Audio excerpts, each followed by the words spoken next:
नमस्कार दोस्तों, मैं सुमित सर आप सबका अपने YouTube channel new study 14 classes में बहुत बहुत स्वागत करता हूं। अगर आपने अभी तक इस चैनल को सब्सक्राइब नहीं किया है तो प्लीज़ नीचे रेड कलर का बटन दिख रहा होगा, उसको दबाकर सब्सक्राइब कर ले और बेल आइकन को भी ऑन कर ले ताकि आने वाली वीडियो का नोटिफिकेशन आपको जल्द से जल्द मिल सके। आज मैं क्लास 10 का जो त्रिकोणमिति का परिचय है यानी प्रश्नावली 8 का जो क्वेश्चन नंबर 38 है उसको लेकर आया। ठीक है, इसको देखते हैं कैसे लगेगा। इसमें दिया है क्वेश्चन, यदि काट थीटा बराबर यानी यदि काट थीटा बराबर 7/8 काट थीटा बराबर कितना हो 7/8 तो पहला इसमें क्वेश्चन है 1 प्लस साइन थीटा ब्रैकेट में अपान 1 प्लस काट थीटा।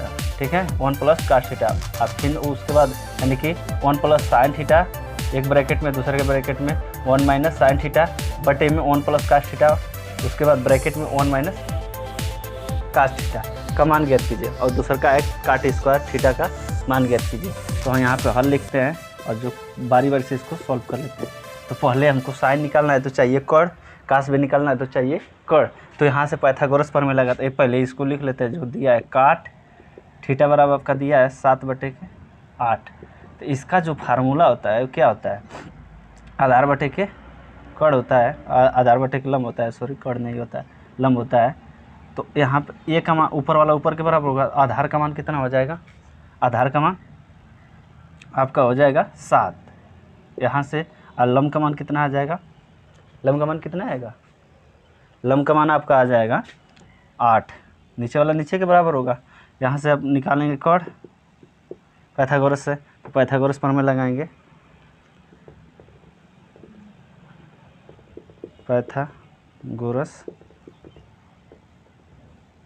प्रमेय, पाइथागोरस प्रमेय आपका होता है कर्ण का स्क्वायर बराबर लंब का स्क्वायर प्लस आधार का स्क्वायर। यहाँ पे देखिए कर्ण का मान नहीं पता है तो कर्ण को उसी तरह से रहने देंगे। लंब का मान कितना है 8, 8 का वर्ग कर देंगे प्लस आधार का वर्ग, आधार का मान कितना है 7, 7 का वर्ग करेंगे, 8 का वर्ग करेंगे तो कितना आ जाएगा 64। ठीक है, 8 का वर्ग करेंगे तो आएगा 64 और 7 का वर्ग करेंगे तो 49 आ जाएगा। ठीक है, अब इन दोनों को, ये आपका के का स्क्वायर है। ठीक है, इन दोनों को जोड़ते हैं, बीच में प्लस है तो इसको कर देंगे तो ये आपका हो जाएगा 64 और इन दोनों को जोड़ेंगे ये कितना हो जाएगा, ये आपका 15 हो जाएगा, 10 115 आ जाएगा। ठीक है, ठीक है, ये आपका 115 ना होगा क्योंकि 9 में 4 जोड़ेंगे तो 13 आ जाएगा, 9 में 4 जोड़ेंगे 13, एक हासिल बचा, 4 6 10 हो गया, 1 11 हो जाएगा, यानी के स्क्वायर का मान आ गया 113। तो के का मान कितना आएगा, कड़ी में 13 आ जाएगा। ठीक है, ये आपका के का मान कड़ी में 13 आ गया। यहाँ से के का मान कितना यानी कड़ का मान कितना निकला 113 कड़ी में, यानी कि कड़ी में इसका निकल गया। तो यहाँ से हम निकालेंगे किसका, साइन थीटा का मान निकालेंगे। साइन थीटा बराबर क्या होता है, लंब बटे के कड़। तो साइन थीटा बराबर जो आएगा आपका, कड़ का मान देखिए लंब का मान कितना है 8, कड़ का मान कितना है, कड़ का मान आपका दिया है कड़ी में 13, तो कड़ी में 13 लिख लेंगे। ये आपका साइन का मान होगा। उसी तरह से कास का निकालेंगे, कास थीटा बराबर आपका आ जाएगा, इसका होता है आधार बटे के कर्ण। तो कास थीटा बराबर जो निकल गया है, आधार का मान कितना है 7 है तो 7 लिखेंगे, कर्ण का मान कितना है तो कड़ी में 113 है तो कड़ी में 113 लिख देंगे। इस तरह से कास थीटा का मान निकला तो हम पहला वाला निकालेंगे, पहले वाला का मान, यानी कि पहला वाला क्या दिया है आपका, पहला वाला लिखेंगे 1 प्लस साइन थीटा ब्रैकेट में, दूसरे ब्रैकेट में 1 माइनस साइन थीटा ब्रैकेट बंद और बटे में 1 प्लस कास थीटा, फिर ब्रैकेट में दूसरे ब्रैकेट में 1 minus cos theta, 1 minus cos theta. यहाँ से देखिए 1 है तो 1 लिखेंगे। उसी तरह से साइन थीटा का मान रखिए यहाँ से 8 बटे के 113। ठीक है, कड़ी में आपका फिर दूसरे ब्रैकेट में 1 माइनस आपका हो जाएगा। इस तरह से ये साइन थीटा का मान रखेंगे तो 8 बटे के कड़ी में 113 बटे में 1 प्लस कास थीटा का मान 7 बटे के कड़ी में 13 आ जाएगा, 113 आएगा। फिर दूसरे ब्रैकेट में 1 माइनस 7 बटे के कड़ी में 113 आ जाएगा। ठीक है, अब ये वाला देखिए, ये आपका एक में प्लस दिख रहा है, एक में माइनस, तो ए प्लस बी और ये माइनस बी, ए प्लस बी ए माइनस बी, तो ए माइनस बी वाला तोड़ देंगे तो ये आपका ए का स्क्वायर हो जाएगा -7/8 कड़ी में 113 का होल स्क्वायर, ठीक है। बटे में आपका हो जाएगा 1 प्लस या 1 का स्क्वायर माइनस 7/7 का स्क्वायर बटे में कड़ी में 113 का स्क्वायर, ठीक है। अब इसको थोड़ा सॉल्व करेंगे तो क्या मिलेगा आपका, 1 का वर्ग करेंगे तो 1 ही आएगा, 8 का वर्ग करेंगे तो 64 आ जाएगा, 113 का कड़ी में 113 का वर्ग करेंगे तो आपका बस 113 आएगा, बटे में 1 का वर्ग करेंगे तो 1 ही आएगा, 7 का वर्ग करेंगे तो 49 आ जाएगा, कड़ी में 13 का वर्ग करेंगे तो कड़ी में 113 का वर्ग करेंगे तो 113 ही आएगा, बस कड़ी से बाहर हो जाएगा, ठीक है। अब यहाँ से हम निकालते हैं इसका, देखिए इसका एलसीएम निकालेंगे, इसके बटे 1 लिख सकते हैं, इसके बटे 1 लिख सकते हैं, 113 और 1 का मान निकालिए तो ये आपका एलसीएम आएगा 13, 113 लिख लीजिए। अब इसका इसमें गुणा कर देंगे, इसका इसमें कर देंगे, 113 माइनस 64, उसी तरह से 113 यहाँ पर भी हो जाएगा 113, इसका इसमें और इसका इसमें, तो 113 माइनस 49 माइनस 49 बटे 113।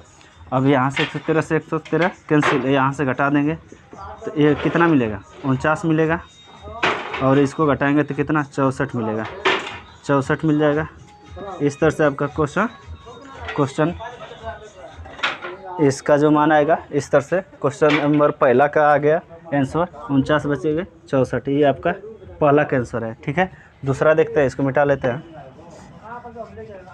दूसरा कुछ नहीं, बस काट का स्क्वायर निकालना है, दूसरा काट का स्क्वायर निकालना है, काट थीटा का स्क्वायर। तो यहाँ पे देखिए काट है तो इसका मान का वर्ग कर देंगे, बस सीधा सा इसका वर्ग, तो 7 का वर्ग करेंगे तो कितना आ जाएगा 49, और 8 का वर्ग करेंगे तो कितना आ जाएगा 64। तो इस तरह से क्वेश्चन नंबर जो इसका पहला का 38 का दूसरा था वो भी आ गया 49/64। इस तरह से क्वेश्चन नंबर जो 38 है वो सॉल्व हुआ, ठीक है। देखते हैं अब अगला क्वेश्चन, ठीक है। चलिए अब क्वेश्चन नंबर जो 39 है उसको देखते हैं। क्वेश्चन नंबर 39 में दिया है, बताइए कि निम्नलिखित कथन सत्य है या असत्य है, यानी जो नीचे दिए गए हैं इसको बताना है कि ये कथन सत्य है या फिर असत्य है। कारण सहित अपने उत्तर की पुष्टि कीजिए, यानी कारण भी बताना है कि कैसे, अगर असत्य है तो कैसे, असत्य है तो कैसे सत्य है, ठीक है। पहला देखते हैं, पहला लिखा है tan a का मान सदैव 1 से कम होता है, tan a का मान सदैव 1 से कम होता है, तो ये होगा आपका असत्य। क्यों? क्योंकि आपका पता है कि tan 45 का मान कितना होता है, tan 45 का मान 1 होता है, तो ये बोला क्या 1 से कम होता है, तो tan 45 का मान जब 1 मिल गया तो क्या ये असत्य होगा, ठीक है। इस तरह से क्वेश्चन नंबर आपका 1 सॉल्व हो गया।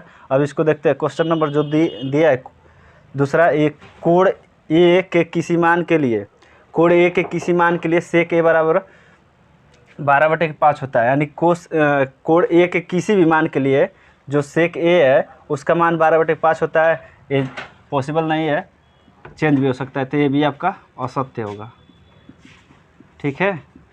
क्योंकि अगर सेक ए का मान अगर 30 रखेंगे तो उसका कुछ दूसरा मान आएगा, यानी कि 2 आ जाएगा, 0 रखेंगे तो कुछ और आएगा, इस तरह से चेंज होता जाएगा। पर ये बोल दिया है कि फिक्स है कि नहीं 12/5 होता है, 12/5 नहीं होता है।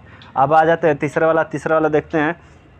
बोला है कि इसमें कास ए कोण ए के कोसेकैट के प्रयुक्त एक संक्षिप्त रूप है, तो कोसेकैट का संक्षिप्त रूप में, यानी कि ए के कोसेकैट का संक्षिप्त रूप मतलब हो जाएगा आपका कोसेक ए।